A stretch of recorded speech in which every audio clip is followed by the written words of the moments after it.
ابو بکر فی الجنہ، عمر فی الجنہ، عثمان فی الجنہ، علی فی الجنہ، جو دوسروں کو جنت کی بشارت دے رہے ہیں، حسین مبشرہ کو جنت کی بشارت دے رہے ہیں، کیا اس نبی کو خود اپنے بارے میں نہیں پتا ہے کہ میرے ساتھ کیا کیا جائے گا؟ سبحان اللہ سبحان اللہ، کیا بات ہے.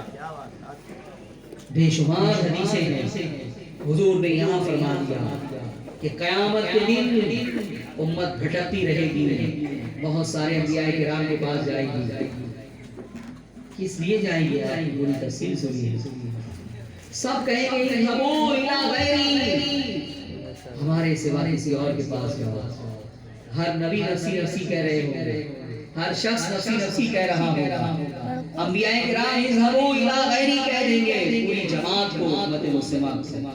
پھر جب حضور کے پاس پہنچے گی، ٹھوکریں کھاتے گی، تو سرکار فرمائے گا انا لہا، میں ہوں اس کام کے لیے جس کام کے کرنے والے کی تمہیں تلاش ہے، کہ اس ہولناکی سے تمہیں نجات مل جائے، اس سختی سے تمہیں نجات مل جائے، تو اس کام کے لیے میں ہوں. پھر پوری تفصیل بیان کی گئی. بخاری اٹھا کر دیکھ لیجیے کہ حضور علیہ السلام اللہ کی بارگاہ میں سجدہ ریز ہو جائیں گے. پھر اللہ تعالیٰ فرمائے گا اے محمد اپنے سر کو اٹھاؤ اور شفاعت کرو، آج تمہاری شفاعت قبول کی جائے گی، آج تمہاری شفاعت قبول کی جائے گی. پھر حضور شفاعت فرمائیں گے اور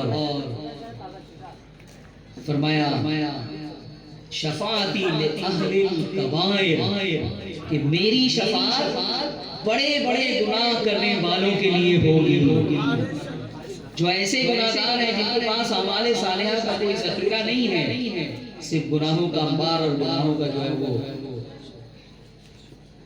ذخیرہ لے کر آئیں گے. رحمت عالم صلی اللہ علیہ وسلم ان کے لیے جو ہے وہ شفاعت فرماتے. کیا یہ ساری تفصیل جو ہے وہ حضور نے حدیث میں نہیں بیان کر دی ہے؟ آج ہم اسی امید پہ جیتے ہیں کہ ہم نیکیاں کریں گے، اعمال صالحہ کریں گے، فرائض اور واجبات پر عمل کریں گے، اور اگر کوئی کمی رہ گئی تو انشاءاللہ سرکار کی شفاعت کے ذریعے سے وہ کمی پوری ہو جائے گی. اسی امید پر ہم جی رہے ہیں کہ قبر میں بھی جلوہ نصیب ہوگا اور آخرت میں بھی شفاعت نصیب ہوگی. پھر منزل جو ملے گی جنت کی فائنل منزل، فائنل وہ حضور علیہ السلام کے کرم سے ملے گی انشاءاللہ. اللہ نے ہمیں جو اختیار دیا ہے اس کی بنیاد پر ملے گی. لیکن یہ ہے عقیدہ تقیدہ ایمان کا کہ یہ کہتے ہیں کہ انبیاء ہوں یا اولیاء ہوں ان کو کچھ پتا نہیں ہے کہ قیامت کے دن کیا ہوگا، قبر میں ان کے ساتھ کیا ہوگا. ارے قبر میں ان کے ساتھ کیا ہوگا ان کو پتا نہیں ہے، اور وہ یہ اعلان کر رہے ہیں من زار تربتی وجبت لہ شفاعتی، جس نے میری قبر کی زیارت کی قیامت کے دن اس کی مجھ پر شفاعت واجب ہے. سبحان اللہ. جنہوں نے اپنی قبر کو یہ مقام دیا ہے انہیں پتا نہیں کہ قبر میں میرے ساتھ کیا ہوگا.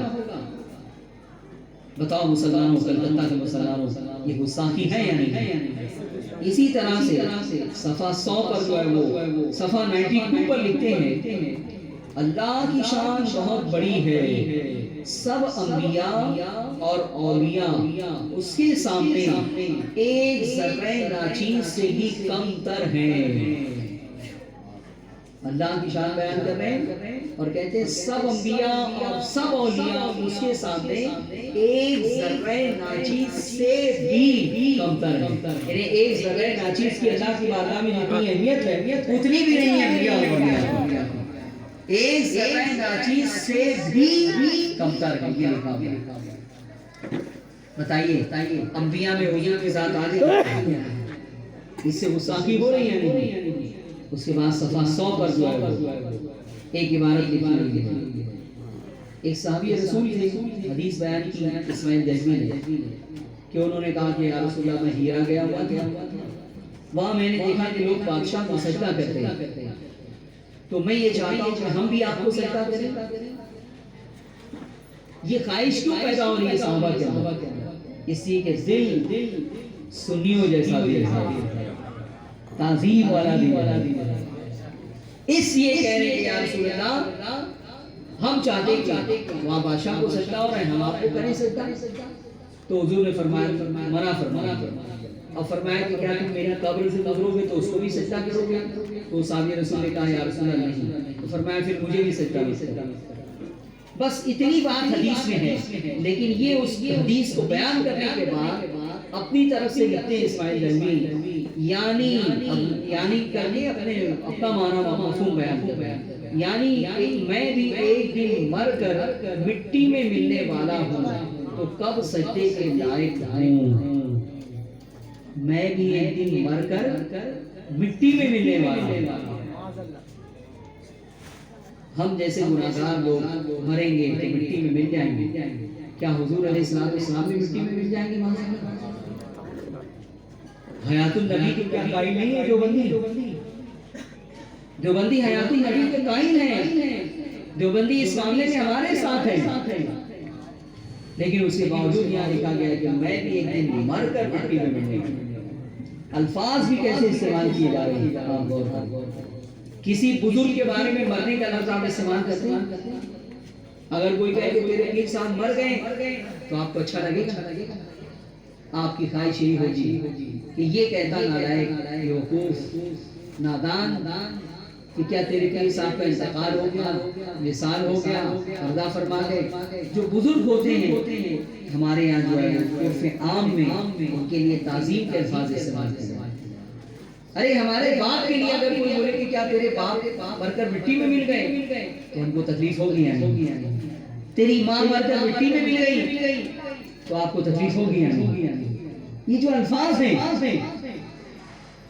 ایک عرف عام ہوتا ہے، ایک تہذیب ہوتی ہے، ادب کا ایک معاملہ ہوتا ہے ہر ایک کے ساتھ۔ کوئی اگر بولے کہ تیرا بچہ مر گیا تو ہمیں اتنا برا نہیں لگے، بچے کا نام نہیں، لیکن بولے تیرا باپ مر گیا تو اب برا لگے۔ یہ الفاظ شریعت میں اس کی بہت اہمیت ہے، اور آپ بھی اس کے اوپر جو ہے وہ دل کی کیفیت بدلتے رہتے۔ آپ آئیں میں کہوں کہ بیٹھ، برا لگے گا نا، بیٹھو تو اتنا برا نہیں لگے گا۔ آپ چاہیں گے بیٹھیے، اور زیادہ رشتے کے تشریف رکھیے۔ کیٹیگری بنائی گئی ہے لفظوں کی، تہذیب کی کیٹیگری ہے یہ، ہم اور آپ افیکٹڈ ہوتے رہتے ہیں۔ کسی مولانا کو کہتے بیٹھ، کیا ہوگا؟ ناراض ہو جانا۔ تو پھر نبی کے بارے میں الفاظ کے استعمال میں یہ بے احتیاطی کیوں کی جا رہی ہے؟ ارے قرآن نے سکھایا ہے، قرآن نے کہ تم جو ہے وہ پوری تفصیل آپ جانتے ہیں کہ وہ راعنا کا جو لفظ قرآن نے فرمایا کہ لا تقولوا راعنا وقولوا انظرنا۔ کیوں؟ بظاہر راعنا میں کوئی قباحت عربی گرامر کے اعتبار سے، عربی ادب کے اعتبار سے نہیں ہے، لیکن اس زمانے میں جو یہودی تھے وہ اسی لفظ کو غلط طور پہ راعنا یا رسول اللہ، اے ہمارے چرواہے۔ قرآن نے جب دیکھا کہ اس لفظ کا مس یوز ہو رہا ہے تو قرآن نے اس کے اوپر پابندی لگا۔ اس طرح سے نبی کے سلسلے میں الفاظ کے استعمال میں کس قدر احتیاط ہونی چاہیے، یہ مزاج بھی ہمیں قرآن نے دیا ہے۔ تو بہرحال یہ 3-4 باتیں تھیں جو میں نے بیان کر دی، آپ کو اندازہ ہوگا ایسی بہت ساری باتیں۔ اب سوال یہ پیدا ہوتا ہے کہ دیوبندی اس کتاب کی حمایت کیوں کر رہے ہیں؟ محمود مدنی صاحب اگر بریلی کی قیادت قبول کرنے کے لیے تیار ہیں تو یہاں سے انہیں سب سے پہلا پیغام یہ دیا جائے گا کہ توہین رسالت کرنے والا چاہے اپنا ہو کہ غیر ہو، سب کو جو ہے وہ نکالو، ہم تیار ہیں۔ اس کے بعد دیکھیں یہ دیوبندی کی کتاب ہے، یہ تذکرۃ الرشید رشید گنگوئی جنہوں نے اس کی حمایت کی، اس کے بارے میں کہا کہ بہت عمدہ کتاب ہے، نہ صرف عمدہ قرار دیا بلکہ کہا کہ اس کا پڑھنا اور اپنے پاس رکھنا عین اسلام ہے۔ عین اسلام۔ اب وہی تصویر رشید گنگوئی ہے، یہ ان کی سوانح عمری ہے۔ نبی کے لیے تو ایسے الفاظ ہیں، لیکن یہ سوانح عمری میں آپ دیکھیں یہ 3 لائن میں ان کا نام لکھا گیا ہے۔ 3 لائن، قطب العالم، قدوۃ العلماء، غوث الاعظم، اسوۃ الفقہاء۔ غوث الاعظم بھی لکھا جا رہا ہے، غوث الاعظم ہے یہ دیوبندیوں کے۔ اور اس کے بعد 3 سطروں میں نام لکھا ہے۔ اسی کتاب کے صفحہ 46 کا حوالہ نوٹ کرنا چاہے تو آپ نوٹ کریں۔ کتاب کا نام ہے تذکرۃ الرشید، لکھی ہوئی ہے مولوی عاشق الہی ملکی کی، مکتبۃ الشیخ محلہ مفتی سہارنپور سے چھپی ہے۔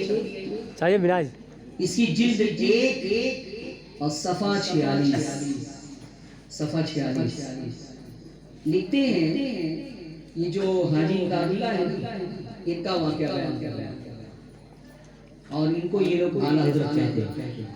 دیوبندی اعلیٰ حضرت اس کو کہتے ہیں حاجی عبداللہ۔ تو لکھتے ہیں اعلیٰ حضرت کی بھاوچ کا حسن اعتقاد اور مخلصانہ برتاؤ تھا کہ مہمانوں کا کھانا خود پکاتی تھی اور کسی مہمان کے ناوقت آنے سے بھی کبھی تنگ دل نہ ہوتی تھی۔ ایک دن اعلیٰ حضرت نے خواب دیکھا کہ آپ کی بھاوچ آپ کے مہمانوں کا کھانا پکا رہی ہیں کہ جناب رسول مقبول صلی اللہ علیہ وسلم تشریف لائے، اور آپ کی بھاوچ سے فرمایا کہ اٹھ تو اس قابل نہیں کہ امداد اللہ کے مہمانوں کا کھانا پکائے، اس کے مہمان علماء ہیں، اس کے مہمانوں کا کھانا میں پکاؤں گا۔ سن رہے ہیں یہ دیوبندیوں کے مورخ ہیں، سوانح نگار ہیں عاشق الہی ملکی، وہ لکھ رہے ہیں کہ انہوں نے خواب دیکھا کہ حضور تشریف لائے اور بھاوچ کھانا پکا رہی ہیں، فرمایا کہ اٹھ تو اس قابل نہیں ہے کہ ان کے مہمانوں کا کھانا پکائے، اس کے مہمان علماء ہیں، اس کے مہمانوں کا کھانا میں پکاؤں۔ بتائیے اس سے گستاخی ہوتی ہے، توہین ہو رہی ہے۔ اس کے بعد دوسری کتاب یہ براہین قاطعہ، اس کی ایک بہت مشہور عبارت ہے جس کے بارے میں جو ہے آپ سنتے رہتے ہیں کہ سب سے پہلے تو میں ایک اور قصہ سنا دوں رشید احمد گنگوہی کا۔ کتاب کا نام ہے براہین قاطعہ، صفحہ 63۔ براہین قاطعہ یہ خلیل احمد گنگوہی کی لکھی ہوئی ہے، اس پر نام رشید احمد گنگوہی کا لکھا ہے، لیکن لکھی ہوئی ہے خلیل احمد گنگوہی کی، تصدیق رشید گنگوہی کی، اور دارالکتاب دیوبند سے شائع ہوئی ہے۔ اس کے صفحہ 63 پر مدرسہ دیوبند کی عظمت بیان کی جاتی ہے۔ انبیاء اور اولیاء کی عظمت تو یہاں بیان کی گئی، سب انبیاء اور اولیاء اس کے سامنے ایک ذرہ ناچیز سے بھی کمتر ہے۔ اب یہاں بیان کر رہے ہیں مدرسہ دیوبند کی عظمت۔ جب اپنی بات آ گئی، اپنے مدرسے کی بات آ گئی، تو چندہ جمع کرنے کے لیے پھر یہ کیا گیا۔ لکھتے ہیں مدرسہ دیوبند کی عظمت حق تعالیٰ کی درگاہ پاک میں بہت ہے، اسی حق تعالیٰ کی درگاہ پاک میں انبیاء اور اولیاء ناچیز سے بھی کمتر ہیں، اور مدرسہ دیوبند کی عظمت حق تعالیٰ کی درگاہ پاک میں بہت ہے۔ کیوں بہت ہے؟ وجہ بیان کریں کہ سگاں عالم یہاں سے پڑھ کر گئے اور خلق کے کثیر کو ظلمات ضلالت سے نکالا۔ یہی سبب ہے کہ ایک صالح نیک آدمی فخر عالم علیہ السلام کی زیارت سے آپ میں مشرف ہوئے، تو آپ کو اردو میں کلام کرتے دیکھ کر پوچھا کہ آپ کو یہ کلام کہاں سے آ گئی۔ حضور کو جو ہے وہ ایک دیوبندی نے خواب میں دیکھا کہ حضور اردو میں گفتگو کر رہے ہیں، تو اس سے پوچھا کہ یا رسول اللہ یہ کلام آپ کو کہاں سے آ گئی؟ آپ تو عربی ہیں، عربی ہے تو عربی بولنا چاہیے آپ کو، یا آپ ہماری زبان اردو کیسے بول رہے ہو؟ تو حضور نے پھر جو کہا وہ لکھ رہے معاذ اللہ لکھتے ہیں، فرمایا کہ جب سے علماء مدرسہ دیوبند سے ہمارا معاملہ ہوا، ہم کو یہ زبان آ گئی۔ پھر لکھتے ہیں سبحان اللہ، اس سے رتبہ اس مدرسے کا معلوم ہوا، اس سے رتبہ اس مدرسے کا معلوم ہوا۔ یعنی حضور علیہ السلام کو پہلے اردو نہیں آتی تھی، پھر جب مدرسہ دیوبند بنا تو پھر مدرسہ دیوبند میں جو علماء پیدا ہوئے ان سے روابط کی بنیاد پر حضور کو اردو آ گئی۔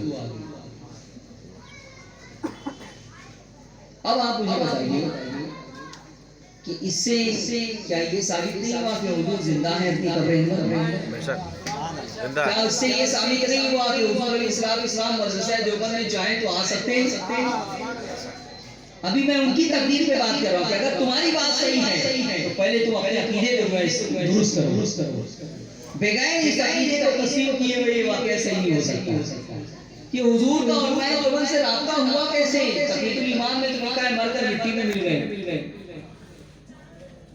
ارے حضور علیہ السلام کی بات کرتا ہوں، مسلم اٹھا کر دیکھو، صحیح مسلم کی حدیث ہے، حضور علیہ السلام فرماتے ہیں کہ میرا گزر حضرت موسیٰ کی قبر سے ہوا معراج کے سفر کے وقت، جب معراج کے وقت گزر رہے تھے تو حضرت موسیٰ کی قبر کو دیکھا تو حضور نے ان کی قبر میں جب جھانکا تو جو کیفیت بیان کی، جو کیفیت دیکھی، جو کیفیت بیان کی وہ یہ ہے کہ حضور فرماتے کہ میں نے ان کو دیکھا کہ وہ جو ہے وہ کھڑے رہ کے نماز ادا کر رہے ہیں، وہ قائم یصلی فی قبرہ، کہ اپنی قبر میں حضرت موسیٰ کھڑے ہو کے نماز ادا کر رہے ہیں۔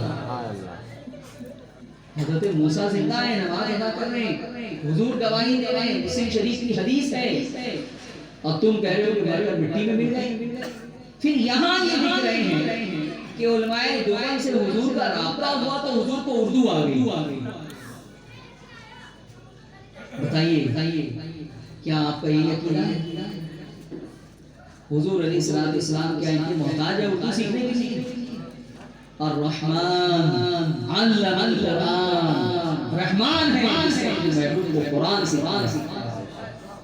حضور کا کوئی استاذ نہیں ہے، اور میرے آقا کی شان تو یہ ہے کہ میرے آقا جانوروں کی زبان بھی جانتے ہیں۔ کیا حدیثیں تم نے نہیں پڑھی ہیں؟ حدیث کے ذخیروں میں کیا تمہیں یہ روایت نہیں ملتی ہے کہ جانور بھی حضور کی بارگاہ میں فریاد کیا کرتے ہیں اور حضور ان کی فریاد رسی فرماتے ہیں؟ ایک روایت ہے کہ آپ کہیں سے جا رہے تھے، ایک اونٹ آیا اور قدموں میں گر گیا، اور صحابہ نے دیکھا کہ اس کی آنکھوں سے آنسو بہہ رہے، پھر اس نے جو ہے وہ حضور کے گوش مبارک کے پاس اپنا لب لایا اور کچھ کہا، پھر سرکار نے فرمایا کہ اس کے مالک کو بلایا جائے، اس کے مالک کو بلایا جائے۔ اس کا مالک بلایا گیا اور آپ نے جو ہے وہ فرمایا کہ تمہارے اونٹ نے جو ہے وہ مجھ سے شکایت کی۔ یہ بات کون کہہ سکتا ہے؟ جو اونٹ کی زبان کو جانتا ہو، اونٹ نے جو کچھ کہا اس کو سمجھا ہو، وہی کہہ سکتا ہے۔ تو حضور نے فرمایا کہ تمہارے اونٹ نے مجھ سے شکایت کی ہے۔ کہا کیا یا رسول اللہ، کیا شکایت کی ہے؟ کہا کہ اس نے شکایت کی کہ یا رسول اللہ میں جب جوان تھا، ہٹا کٹا تھا تو بوجھا اٹھا لیتا تھا، لیکن اب میں جو ہے میں کمزور ہو گیا ہوں، بوڑھا ہو گیا ہوں۔ آج میرا مالک مجھ سے اپنے بیٹے سے کہہ رہا تھا کہ اب یہ اونٹ ناکارہ ہو گیا ہے، اب اسے ذبح کر دیں۔ تو یا رسول اللہ آج میں ذبح کر دیا جاؤں گا۔ تو حضور نے فرمایا کہ میں اس اونٹ کو خریدنا چاہتا ہوں تاکہ اسے ذبح نہ کیا جائے۔ تو صحابی رسول نے کہا یا رسول اللہ اگر آپ یہی چاہتے ہیں کہ خریدنے کی کوئی ضرورت نہیں ہے، ہم اسے ذبح نہیں کریں گے۔ حضور نے جو ہے وہ اس اونٹ کو بخش دیا، پھر وہ لب لایا اور اس نے جو ہے کچھ کہا تو پہلے اس اونٹ کی آنکھوں میں آنسو تھے، پھر جب اس سے بعد میں کچھ کہا، جب اسے زندگی کی نئی بارگاہ رسالے سے مل گئی تو حضور کی آنکھوں سے آنسو جاری ہو گیا۔ صحابہ نے پوچھا کہ یا رسول اللہ اب آپ کیوں میری اوزاری فرما رہے ہیں؟ کہا کہ اس اونٹ نے کہا کہ یا رسول اللہ آپ نے مجھے زندگی کی بھیک دی ہے، میں اللہ کی بارگاہ میں دعا کرتا ہوں کہ اللہ تعالیٰ قیامت کے دن آپ کی گناہگار امت کو بخش دے۔ سبحان اللہ سبحان اللہ۔ میرے آقا تو جانوروں کی، پرندوں کی زبان سنتے ہیں۔ اونٹنی کا واقعہ حدیث پاک میں بیان کیا گیا، ہرنی کا، کہ وہ دودھ پلانے کے لیے وقت مانگتی ہے اور حضور علیہ السلام اپنی گارنٹی کی اسے جو ہے وہ چھوڑ دیتے ہیں اور پھر اس کے بعد وہ دودھ پلا کے واپس آتے ہیں. بہت سارے واقعات. تو میرے عزیزوں اور دوستوں یہ گستاخی ہے یا نہیں؟ یہ رشید احمد گنگوہی یہ خواب بیان کر رہے ہیں, یہ حقیقت بیان کر رہے ہیں دیوبندیت کے, دیوبند مدرسہ دیوبند کے بارے میں کہ حضور کو ہمارے مدرسے سے وضو آئی. کیا فیصلہ ہے آپ کا, گستاخی ہے یا نہیں؟ اس کے بعد بہت مشہور ایک اور گستاخی اس کے اندر ہے. حضور کو دیوار کے پیچھے کا علم ہے یا نہیں؟ کیا خیال ہے آپ کا؟ بے شک ہے, بے شک ہے. کیا بخاری میں مسلم میں یہ حدیث آپ پڑھتے ہیں یا نہیں کہ حضور علیہ السلام قبر پہ گئے تو قبر پہ ہونے والے عذاب کو بھی آپ نے دیکھ لیا. نہ صرف عذاب کو دیکھا بلکہ وہ عذاب کا سبب کیا ہے اسے بھی دیکھ لیا اور فرمایا کہ ایک پیشاب کے چھینٹے سے نہیں بچتا دنیا میں, اور دوسرا جو ہے وہ چغلخور تھا. تو نگاہ نبوت قبر میں دیکھ رہی ہے. نگاہ نبوت کا حال یہ ہے کہ عذاب کے سبب کو دیکھ رہی کہ دنیا میں کس گناہ میں یہ مبتلا تھا. ارے صحابہ حال یہ تھا کہ وہ فرماتے ہیں کہ صف ہماری جو لگتی تھی نماز کی, حضور علیہ السلام اس کے بارے میں بڑی تاکید فرماتے تھے. سووا صفوفکم, اپنی صفوں کو درست کرو. ان تسویۃ الصفوف من اقامت الصلاۃ, نماز کی تکمیل کا دار و مدار صفوں کی درستگی پر ہے. اور پھر فرماتے تھے واللہ لا یخفی علی رکوعکم ولا خشوعکم انی اراکم خلف ظہری.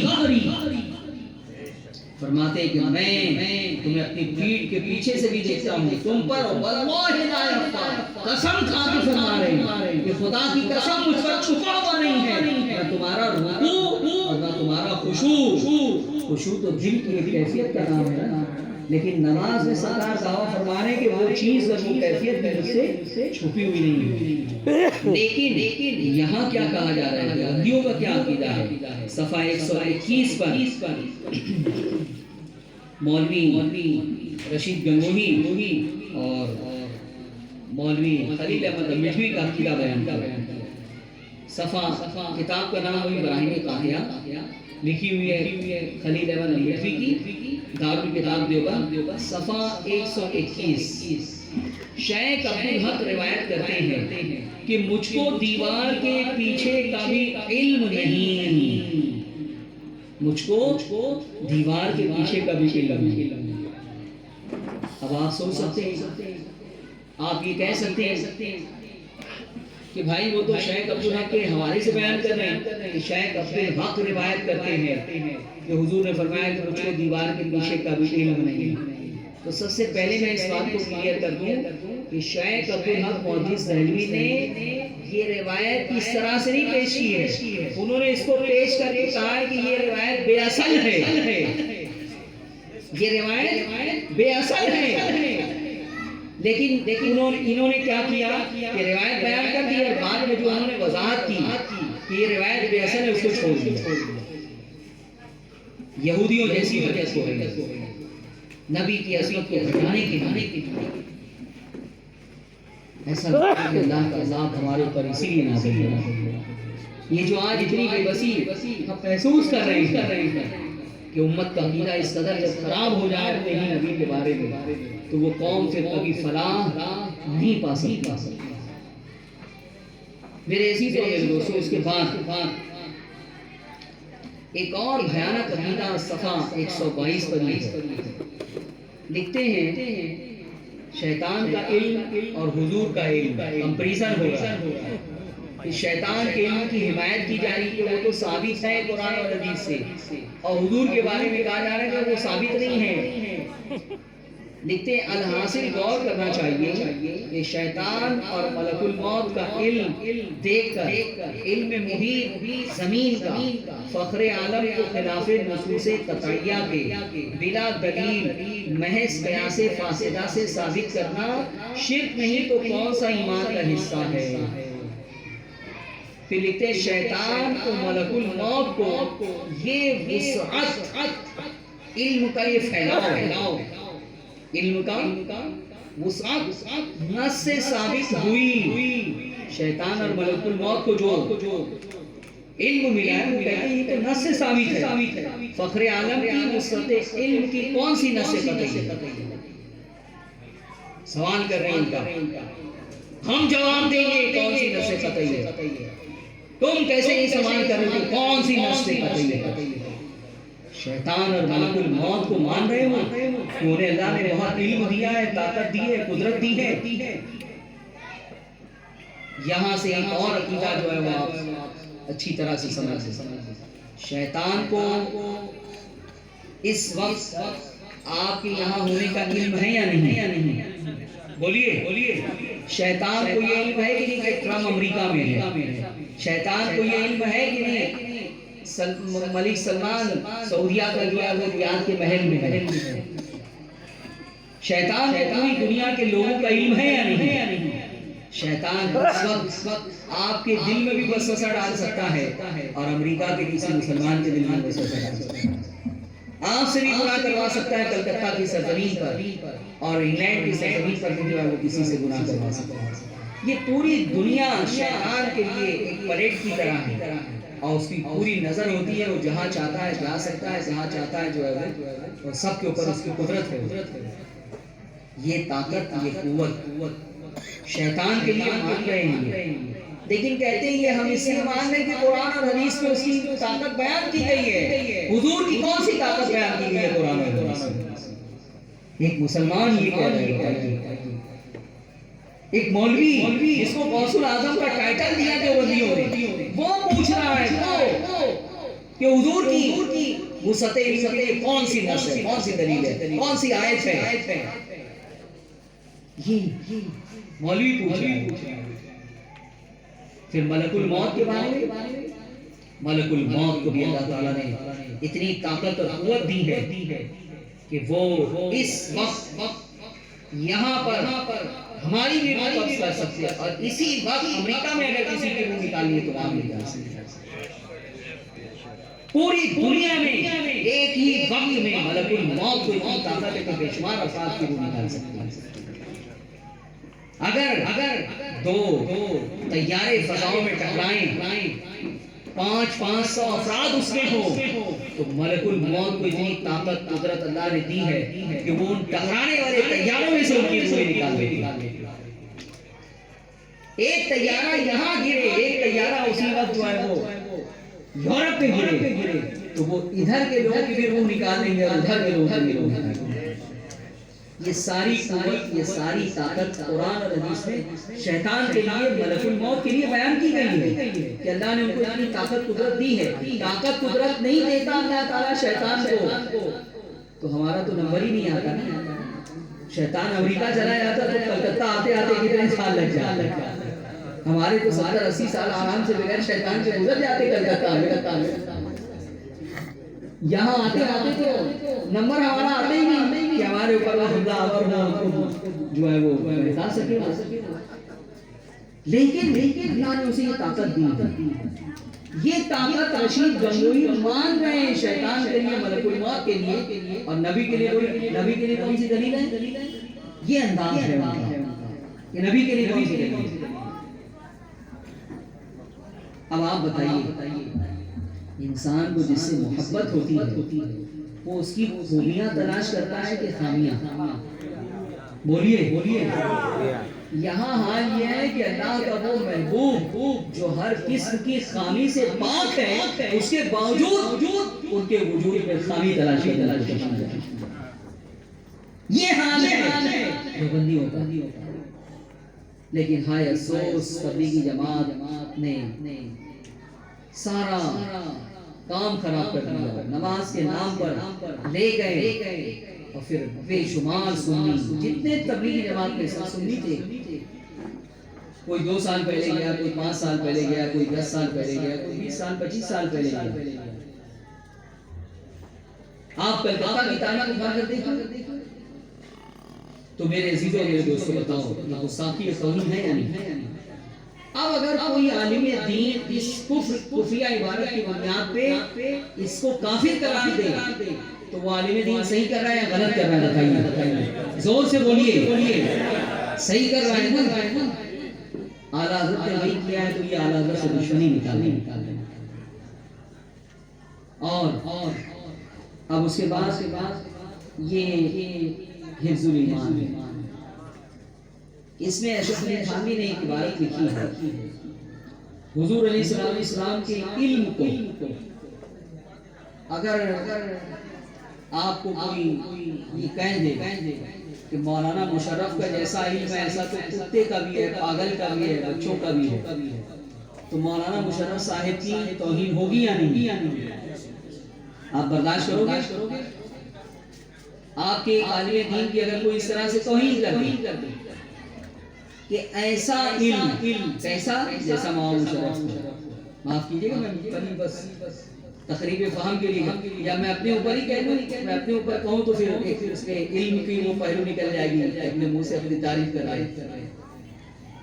تو اسی طرح سے معاذ اللہ یہ حفظ الایمان ہے۔ اشرف علی تھانوی کی جو تکفیر اسی بنیاد پر انہوں نے ایک سوال کے جواب میں پورا رسالہ لکھا ہے اور یہ کہہ رہے ہیں کہ غیب کا کل علم اور غیب کا بعض علم، اس کا جو ہے وہ ذکر کرتے ہوئے کہتے ہیں کہ کل علم تو اللہ ہی کو ہے، اب بعض اگر حضور کو علم غیب ہے تو وہ کہتے ہیں کہ اس میں حضور کی خاصیت کیا ہے، ایسا تو اس کو بھی ہے، اس کو بھی ہے، اس کو بھی ہے، اس کو بھی ہے۔ یہ پیرائے بیان ہے، میں پہلے آپ کو بتا دوں تاکہ بات آپ سمجھ سکیں۔ پھر کہتے ہیں حفظ الایمان، میرے ہاتھ میں جو کتاب ہے دارالکتاب دیوبند سے چھپی، صفحہ 15 پر لکھتے ہیں یہ عبارت ہے، آپ پھر یہ کہ آپ کی ذات مقدسہ پر علم غیب کا حکم کیا جانا اگر قول زید صحیح ہو، سوال میں زید کے بارے میں پوچھا گیا کہ وہ علم غیب کا قائل ہے تو اس کا ذکر کریں کہ اگر وہ ایسا سمجھتا ہے، اگر صحیح سمجھے تو دریافت طلب یہ امر ہے کہ اس غیب سے مراد بعض غیب ہے یا کل غیب ہے؟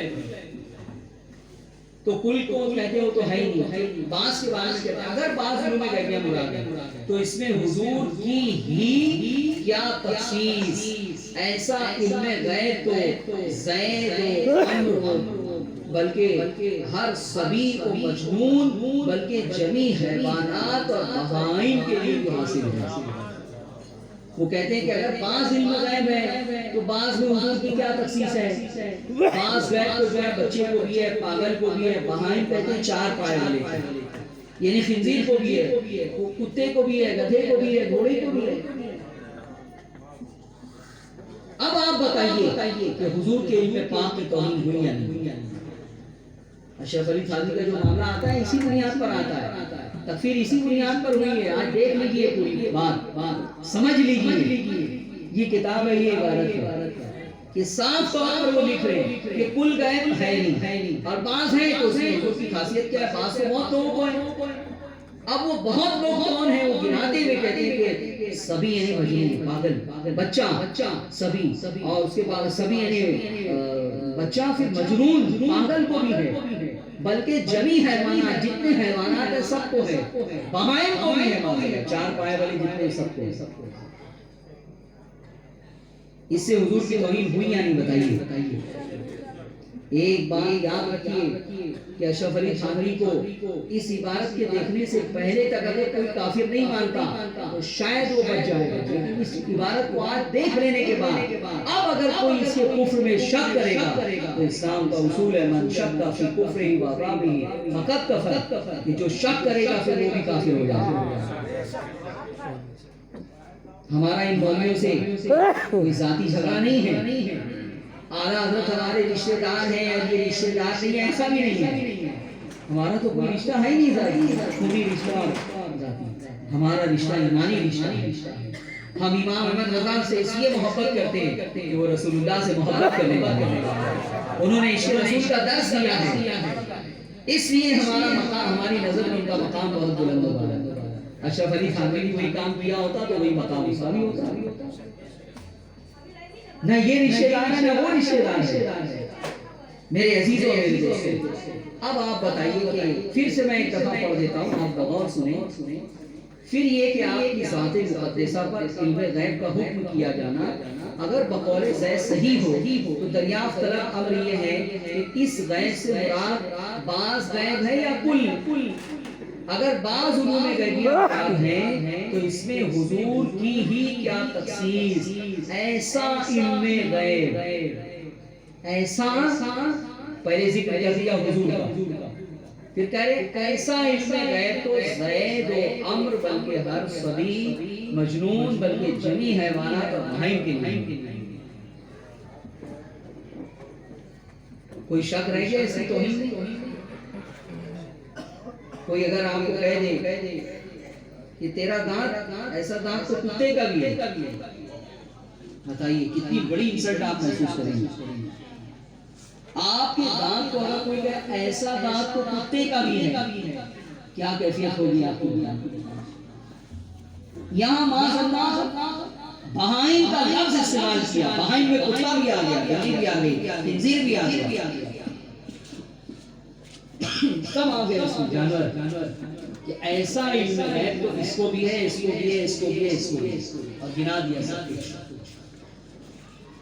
تو یہ ہے اشرف علی تھانوی کی فاش غلطی، جس سے اسے توبہ کر لینی چاہیے تھی، عادت کی توجہ دلائی تھی، پہلے ہی کفر کا فتویٰ نہیں دے دیا، پہلے خط لکھا کہ تمہاری یہ کتاب کی یہ عبارت اس میں جو ہے وہ توہین رسالت ہے، حضور کے علم پاک کی توہین ہو رہی ہے، اس کی وہ کوئی تعویل نہیں کر سکے، جواب نہیں دے سکے۔ اس کے بعد اعلیٰ حضرت کی کافر قرار دیا۔ اب اس کے بعد یہ ہے صراط مستقیم، اس میں ایک عبارت ہے جسے آپ سماعت فرمائیں، یہ بھی یہ جو صراط مستقیم اسماعیل دہلوی کی ہے، جو تقویۃ الایمان کا مصنف ہے، اس کے صفحہ 118 پر حوالہ نوٹ کریں، صراط مستقیم ادارت الرشید دیوبند سے چھپی ہے، صفحہ 118 پر یہ عبارت موجود ہے۔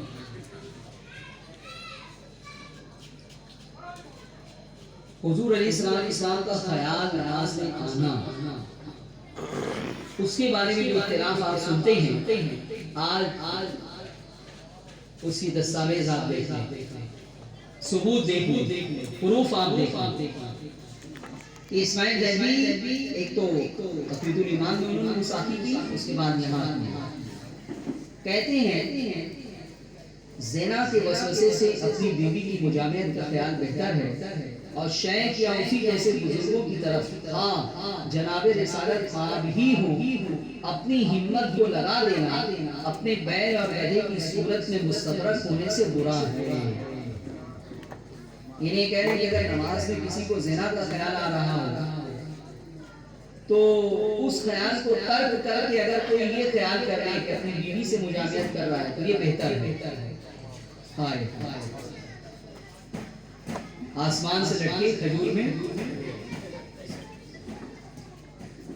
یہ بات کی جا رہی ہے۔ اس کے بعد کہتے ہیں شیخ یا اسی اور جیسے بزرگ کی طرف خواہ جناب رسالت مآب صلی اللہ علیہ وسلم ہی ہو، اپنی ہمت کو لگا دینا، توجہ، حضور کا تصور کر دینا، اپنے گدھے اور بیل اور گدھے کی صورت میں مستبرک ہونے سے برا ہے۔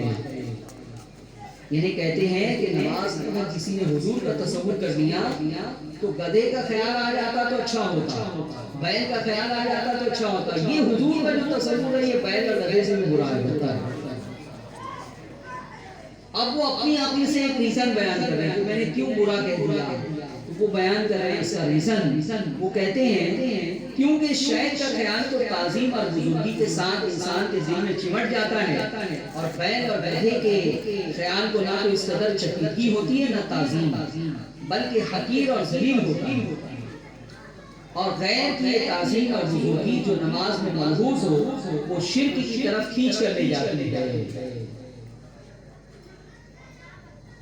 سننا ہے ریزن بیان کہ میں نے ایسا کیوں کہا کہ بیل کا خیال آئے تو ٹھیک ہے، گدھے کا آئے تو ٹھیک ہے، حضور کا نہیں آنا چاہیے. تو وجہ بیان کر رہے ہیں کہ وجہ یہ ہے کہ گدھے اور بیل کا خیال آئے گا تو تعظیم نہیں ہوگی، لیکن حضور کا خیال آئے گا تو تعظیم ہوگی. پھر یہ کہتے ہیں کہ تعظیم کے ساتھ نماز میں کسی کا خیال آنا یہ انسان کو شرک کی طرف کھینچ کر لے جاتا ہے، وہ شرک بنا دیتا ہے. اب بتاؤ مسلمانوں، یہ عقیدہ وہ صافی ہے یا نہیں؟ کیا تمہارا عقیدہ یہی ہے کہ حضور کا نماز میں خیال نہیں آنا چاہیے؟ آئے گا تو تعظیم سے آئے گا. یہ کہتے ہیں کہ تعظیم سے جب بھی غیر اللہ کا خیال آئے گا تو تم مشرک ہو جاؤ گے.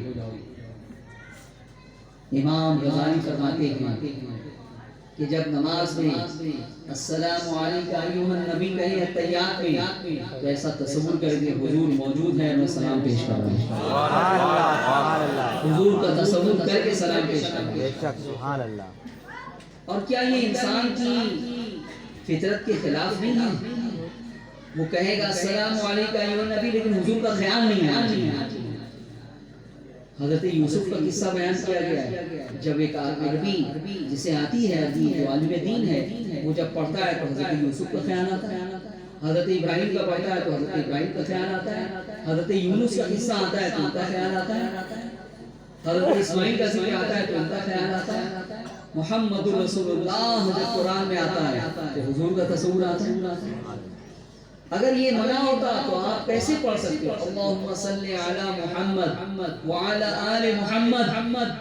جب آپ پڑھو گے کہ اللہ درود بھیج محمد صلی اللہ علیہ وسلم پر اور آپ کی آل پر، جب آل کہو گے تو حسن کا بھی تصور آئے گا، حسین کا بھی تصور آئے گا، فاطمہ کا بھی تصور آئے گا. یہ ممکن کیسے ہے کہ اللہ اسے رسول نے نماز میں تحیات رکھ دیا، السلام اور درود رکھ دیا، اور پھر اس کے بعد یہ پابندی لگا دی کہ یہ کہنا لیکن دماغ میں تصور آنا نہیں چاہیے. یہ انسان کی عقل کی خلاف ہے یا نہیں؟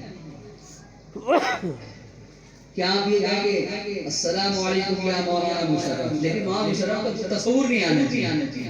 ارے انسان کی فطرت ہے، جس کا نام لے گا اس کا تصور آئے گا. فرعون فوراً آپ کے سامنے آ گئی لاش، ذلیل کرنے کے لیے اللہ نے اس کی لاش کو محفوظ رکھا ہے. اس کی لاش کو قدرت کی طرف سے محفوظ رکھا گیا. وہ کیمیکل اور امونیا وہ سب کوئی اہمیت نہیں، قرآن میں اس کا ذکر ہے. میں نے دیا آپ کے دماغ میں تصور آیا ہے فرعون کا ذکر قرآن میں. جیسے آپ پڑھیں گے تو ایسے ملعون شخص کا ذکر جو معذب ہے ہمیشہ کے لیے عذاب میں ہے، اس کا بھی دماغ میں آپ کا خیال آئے گا تو کوئی حرج نہیں. تو یہ بات تو انسان کی فطرت کے بالکل خلاف ہے، لیکن اس کے باوجود میرے عزیزوں اور میرے دوستوں یہ گستاخی کی جا رہی ہے، توہین کی جا رہی ہے. اب آپ کو فیصلہ کرنا ہے کہ آپ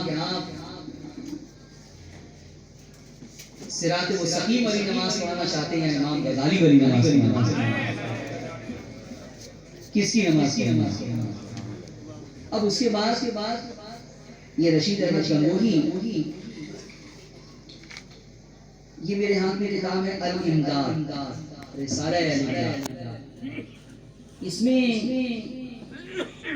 ایک شخص ہے جو اشرف علی تھانوی کا بہت پکا مرید ہے. وہ کلمہ پڑھتا ہے لا الہ الا اللہ اشرف علی رسول اللہ. اگر اس طرح کا کلمہ پڑھتا ہے تو وہ اسلام کے دامن سے نکل جائے گا یا نہیں؟ خارج ہو جائے گا یا نہیں؟ لیکن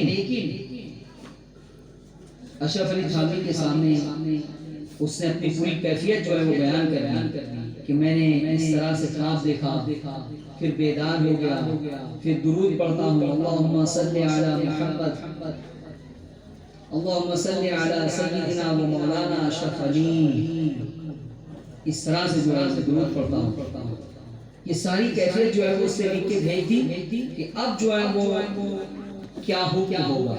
تو اشرف علی تھانوی نے نہ اسے کافر قرار دیا، نہ کوئی فتویٰ لگایا، بلکہ کہا کہ یہ جو ہے وہ انتہائی جو ہے محبت ہے مجھ سے، اس کی بنیاد پر جو ہے وہ درود پاک پڑھی، اللہم صلی علی سیدنا و مولانا محمد معظم الجود والکرم وعلی آلہ و اصحابہ وسلم۔ یہ ماہنامہ ہے جو اشرف علی تھانوی کی خانقاہ سے نکلا کرتا تھا، کہ اسی کی کاپی اصل میں یہ کہیں پر جو ہے وہ کسی نے اسٹیج سے ہی بات کر دیا، اس کے اندر نشان لگا ہوا تھا، اب یہ اس کی جو ہے وہ کاپی ہے۔ تھانوی صاحب کا ایک مرید ہے، رسالہ حسن عزیز تھانوی صاحب کی کتاب ہے، وہ کہتا ہے کہ وہ کتاب پڑھتے پڑھتے میں سر کے پاس رکھ کے سو گیا۔ تو پھر کیا ہوا؟ حوالہ آپ نوٹ کر رہے الامداد، اور یہ ماہنامہ ہے سفر المظفر 1336 ہجری، یعنی 100 سال سے بھی زیادہ ہو گیا، ابھی 1443 چل رہا ہے، اب یہ جو ہے وہ 1336 ہجری کا ہے، اور اس کا صفحہ 34 اور 35 ہے۔ تو لکھا کہ رسالہ حسن عزیز کو اٹھا کر اپنے سر کی جانب رکھ لیا اور سو گیا۔ کچھ عرصے کے بعد خواب دیکھتا ہوں کہ کلمہ شریف لا الہ الا اللہ محمد رسول اللہ پڑھتا ہوں، لیکن محمد رسول اللہ کی جگہ حضور کا نام لیتا ہوں، حضور کا نام یعنی تھانوی کا نام۔ اتنے میں دل کے اندر خیال پیدا ہوا کہ تجھے غلطی ہوئی کلمہ شریف کے پڑھنے میں، اس کو صحیح پڑھنا چاہیے۔ اس خیال سے دوبارہ کلمہ شریف پڑھتا ہوں، دل پر تو یہ ہے کہ صحیح پڑھا جاوے، لیکن زبان سے بے ساختہ بجائے رسول اللہ صلی اللہ علیہ وسلم کے نام کے اشرف علی نکل جاتا ہے، اشرف علی نکل جاتا ہے۔ حالانکہ مجھ کو اس بات کا علم ہے کہ اس طرح سے درست نہیں، لیکن بے اختیار زبان سے یہی کلمہ نکلتا ہے۔ 2-3 بار جب یہی صورت ہوئی تو حضور کو اپنے سامنے دیکھتا ہوں، اور یہی چند شخص حضور کے پاس تھے، لیکن اتنے میں میری یہ حالت ہو گئی کہ میں کھڑا بوجہ اس کے نسبت طاری ہو گئی، زمین پر گر گیا اور نہایت زور کے ساتھ ایک چیخ ماری، اور مجھ کو معلوم ہوتا تھا کہ میرے اندر کوئی طاقت باقی نہیں رہی۔ اتنے میں بندہ خواب سے بیدار ہو گیا۔ یہ ساری باتیں خواب کی ہیں، اس لیے اس کے اوپر کوئی حکم نہیں لگے۔ کسی نے اگر معاذ اللہ خواب میں لا الہ الا اللہ اشرف علی تھانوی اشرف علی پڑھ لیا، اشرف علی رسول اللہ، تو اس کے اوپر کوئی حکم نہیں لگے گا خواب۔ لیکن ہمارا جو فتویٰ ہے وہ خواب کی بات پر نہیں ہے۔ اب وہ بیدار ہو گیا، یہ ساری کیفیت بیان کر رہا ہے کہ یہ سب تو خواب میں ہوا، پھر بیدار ہونے کے بعد کیا ہوا وہ سنیے۔ لکھتا ہے اتنے میں بندہ خواب سے بیدار ہو گیا، لیکن بدن میں بدسور بے حسی تھی، اور وہ اثر ناطاقتی بدسور تھا، لیکن حالت خواب اور بیداری میں حضور کا ہی خیال تھا۔ لیکن حالت بیداری میں کلمہ شریف کی غلطی پر جب خیال آیا تو اس بات کا ارادہ ہوا کہ اس خیال کو دل سے دور کیا جاوے، اس واسطے کہ پھر کوئی ایسی غلطی نہ ہو جاوے۔ بئی خیال بندہ بیٹھ گیا اور پھر دوسری کرمٹ لیٹ کر کلمہ شریف کی غلطی کے تدارک میں، کلمہ شریف جو خواب میں غلط پڑا تھا نا، اس کے تدارک میں رسول اللہ صلی اللہ علیہ وسلم پر درود شریف پڑھتا ہوں، لیکن پھر بھی یہ کہتا ہوں اللہم صلی علی سیدنا و نبینا و مولانا اشرف علی۔ حالانکہ اب بیدار ہوں، خواب نہیں، لیکن بے اختیار ہوں، مجبور ہوں، زبان اپنے قابو میں نہیں۔ یہ خواب دیکھا، لکھا، تھانوی صاحب نے اس کا جو جواب دیا وہ بھی میں آپ کو پڑھ کے سناتا ہوں، لیکن خواب میں جو کچھ ہوا اس کے اوپر کوئی فتویٰ نہیں لگایا جا سکتا۔ بات ہے فتوے کی خاص سے بیدار ہونے کے بعد اس سے جو درود پڑھا اللہم صلی علی سیدنا و نبینا و مولانا اشرف علی، یہ بات قابل گرفت ہے۔ بتائیے اس طرح سے درود پڑھ کر وہ اسلام کے دائرے سے نکل گیا یا نہیں؟ اچھا جب وہ لکھ کے بھیج رہا ہے تو فوراً جو ہے وہ تھانوی صاحب کو جواب دینا چاہیے تھا کہ یہ تم نے کیا غضب کیا، میری ایسی عقیدت جائز نہیں ہے، تم اسلام کے دامن سے نکل گئے، کلمہ پڑھو، پھر سے جو ہے تجدید ایمان اور تجدید نکاح کرو۔ لیکن تھانوی صاحب نے ایسا کوئی جواب نہیں دیا۔ جواب اس واقعے میں تسلی تھی کہ جس کی طرف تم رجوع کرتے ہو وہ بعونی تعالی متبع سنت ہے، بس اتنا جواب دیا کہ جس کی طرف تم رجوع کرتے ہو نا تو یہ اس بات کی علامت ہے کہ وہ متبع سنت ہے، سنتوں کا بڑا پابند ہے۔ تو جو سنتوں کا پابند ہے اس کا کیا کلمہ پڑھنا جائز ہو جائے گا؟ میرے عزیزوں اور میرے دوستوں، یہ ہے ہمارا اختلاف۔ اس طرح سے دیوبندی لٹریچر سے 3500 عبارتیں ہم نے نکالی۔ کتنی عبارتیں؟ 3500 عبارتیں۔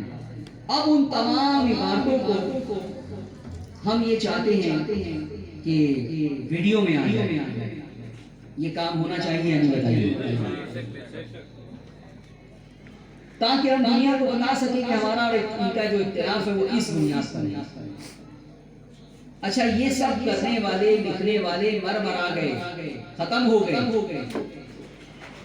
لیکن ان کے ساتھ ہمارا پرابلم یہ ہے کہ یہ اس کو نہ صرف مسلمان مان رہے ہیں ان لوگوں کو بلکہ اپنا مقتدر پیشوا مان رہے ہیں۔ دیوبندی 4 لوگوں کی قربانی دے دے، رشید گنگوئی، قاسم نانوتوی، اشرف علی تھانوی اور خلیل احمد، یہ 4 کافر ہیں ہمارے لیے۔ آج ہمارا ان کا اختلاف ختم ہو سکتا ہے، باقی امور بھی باتیں ہو سکتی ہیں، لیکن یہاں تو ایسا ہے کہ جن لوگوں نے حضور کی شان میں توہین کی، گستاخی کی، جس کا ثبوت آج آپ نے اپنی آنکھوں سے دیکھ لیا، ان کو یہ مسلمان مانتے ہیں۔ اس لیے یہ بٹوارا ہوا اور اب جو ہے وہ ایک پلیٹ فارم پہ دونوں جمع نہیں ہو پانے۔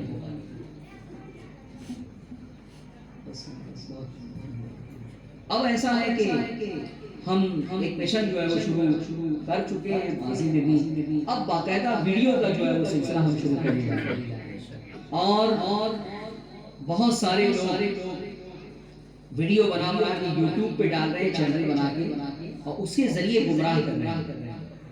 ایک پاکستان کا بھی آ گیا ہے انجینئر محمد علی مرزا، اس نے بھی جو ہے وہ ایک چینل بنایا ہے، وہ بھی بہت چرب زبان ہے، عالم ہے نہیں وہ، لیکن مطالعہ کر کے وہ گمراہ کر رہے ہیں، بہت لوگ گمراہ ہو رہے ہیں۔ 35 کروڑ اس کے اوپر پہنچ گئے، تو یہ بہت بڑی تعداد ہوتی ہے یوٹیوب پر، اس لیے اب تشویش پائی جا رہی ہے۔ تو بہت سارے لوگوں نے مجھے اس امر کی طرف توجہ دلائی، تو اب میں نے بھی یہ فیصلہ کر لیا ہے کہ اب کمرے میں بیٹھ کے ہم بھی جو ہے وہ ویڈیو بنائیں گے اور اس کو اپلوڈ کریں گے، اس لیے کہ ابھی دیکھیے میں اتنا لمبا سفر کر کے آیا ممبئی سے، لیکن کتنے لوگ ہیں میرے سامنے؟ 300-400 والا۔ اس طرح سے پورے ملک میں اور دوسری کنٹری میں بھی ملا کے تقریباً 1400 سے 1500 تقریریں ہو چکی ہیں، لیکن میں یہ حساب کرتا ہوں کہ یہ 1400-1500 جو تقریریں ہوئی، 25 سال سے تقریریں کر رہا ہوں، یہ 25 سال میں 1400-1500 تقریروں کے ذریعے میں مشکل سے 1 کروڑ افراد تک پہنچ سکا ہوں۔ اب اگر میں کمرے میں بیٹھ کے ویڈیو بنا کے ہر ٹاپک پہ اسے لوڈ کر دوں تو پوری دنیا میں دیکھیں۔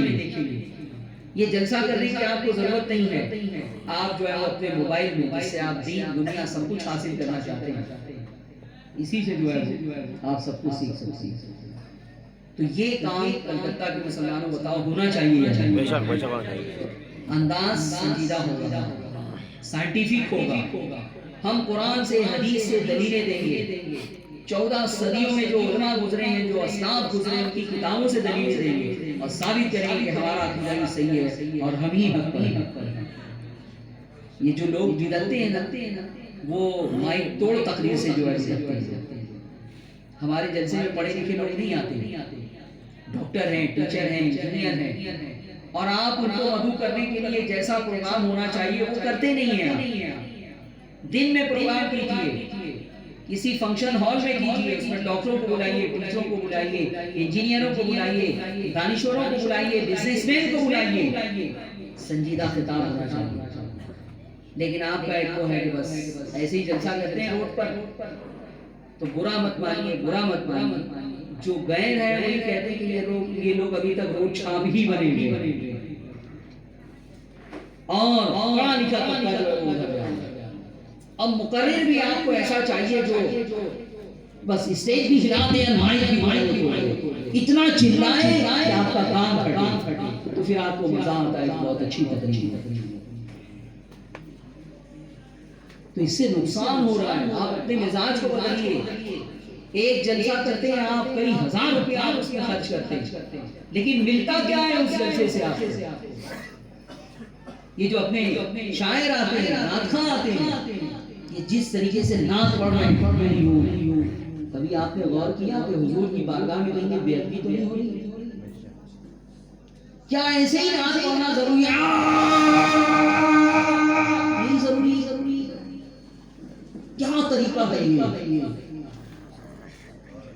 ایک میں ایسا طرز کیا کہ ایسا کلیجہ میرا پھٹ گیا. اس نے کہا کہ یہ جو برائی ہے نا یہ صرف شیعوں میں ہے اور بریلویوں میں ہے. تو آپ کا اپنی اصلاح ہے. کبھی غور کیجیے، اویس صادری بھی نعت پڑھتا ہے، آپ کے کان پہ کبھی باہر نہیں آیا. ماشاءاللہ، سبحان اللہ. اس طرز کو کیوں نہیں اختیار کیا جائے؟ اور اس کی ایک خاص بات یہ، وہ نعت خواں بھی ہے اور اس نے بے شمار لوگوں کو نعت خواں بنا بھی دیا. سبحان اللہ، سبحان اللہ، سبحان اللہ. اس نے سکھایا ہے پڑھنے کا طریقہ، ادب، لحاظ. کتنا بھی بڑا مجمع ہو، کیسا ہی ساؤنڈ ہو، کبھی آپ کے کان میں جو ہے کوئی باہر نہیں. تو بہت ساری چیزوں کی اصلاح کی ضرورت ہے. اگر آپ نے اصلاح نہیں کی تو اسی طرح سے نقصان ہوتا رہے گا.